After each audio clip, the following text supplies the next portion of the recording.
With the Yellow River in the north and the Zhengzhou Mountain in the west, Zhengzhou is the cradle of Chinese civilization and hometown of the Yellow Emperor from the Shuanyuan tribe. Every year, on the 3rd of March of the lunar calendar, Zhengzhou holds the Yellow Emperor Memorial Worship Ceremony for Chinese people at home and abroad to seek roots and worship their ancestors. Hello everyone, this is Egist from Greece. Today we are at the Zhengzhou Museum. Let me take you to a time-traveling adventure going through the early stages of Chinese civilization. Let's go together. Welcome to Zhengzhou Museum. Thank you. Today I will walk you through the dawn of civilization from about 100,000 years to 4,000 years ago in Zhengzhou. That's great. I see a cave over here. I guess ancestors used to live in a cave just like this one during the Paleolithic time. Yes, that's right. About 100,000 years ago, human activities were found in Songshan Mountain and hills in the west of Zhengzhou. We can see that at that time, our ancestors, they lived in groups in such natural caves. They also knew how to make fire, so they can make themselves better survivors. What can you tell me about these stones over here? Our ancestors used these kind of cheap stone tools, and they lived on hunting, fishing. This looks a lot like the Paleolithic age back in Europe. Ancient ancestors who lived in the Zhengzhou area, they kept moving towards the civilization during the Neolithic age, from Peligan culture to Yangshao culture and then to Longshan culture. I see you got a lot of stone tools over here. What are the characteristics that make the Peligan culture different from the Paleolithic one? What are the uses of these stone tools? About 9,000 to 7,000 years ago, the ancestors who lived in Peligan said they used this kind of stone tools for harvesting and planting. They created a splendid early agricultural civilization in our Central Plains.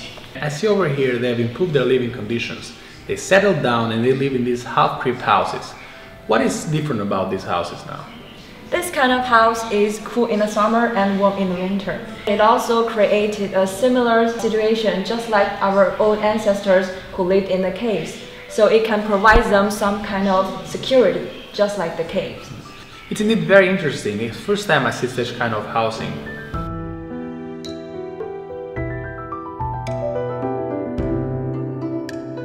I know that Yangshao culture is famous around the world and I'm really fascinated by it. I also know that Datsun site is the crown jewel of Yangshao culture.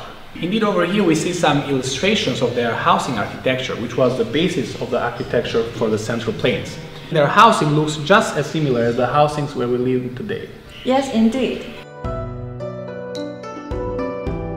Yangshao culture is famous for its painted pottery. They use these symbols from the nature around them. Yes, we can see some flowers and leaves on them.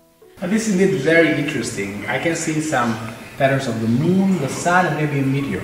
Ancestors used to depict these celestial bodies into their pottery. This is the earliest sign of astronomical samples here in China. In Zhengzhou, besides Dahecun set, the Shuanghuaishu set in Gongyi is a huge settlement in the Middle and Late Yangshao culture, around 5,300 years ago. Since they both belong to the Yangshao culture, then what were the differences between the Dahecun site and Shuanghuaishu site? You see the tombs here? Its scale and layout had begun to take on the characteristics of the large palace buildings in the early stages of our Chinese civilized society. The Shuanghuaishu set is a central settlement with the function of a city. It is located in the central of Hele, so scholars name it the ancient Hele nation. Many experts believe that the main root of our 5,000-year culture can be traced back here. I think you're talking here about cities. Is it maybe this the first period when Chinese cities start to get shape? Yes, that's right. Now here comes the Longshan culture. It's about 5,000 years to 4,000 years ago. From what I see from these pictures, I can see more cities started to appear during this time. Yes, that's right. They became an important carrier for nurturing China's early national civilization. From the Paleolithic age to the Neolithic age, the ancestors of Zhengzhou people walked out of the caves and settled down in the plains. They started to form a new civilization out of uncultured society. Today I've taken you back 100,000 to 4,000 years back in the history of Zhengzhou city.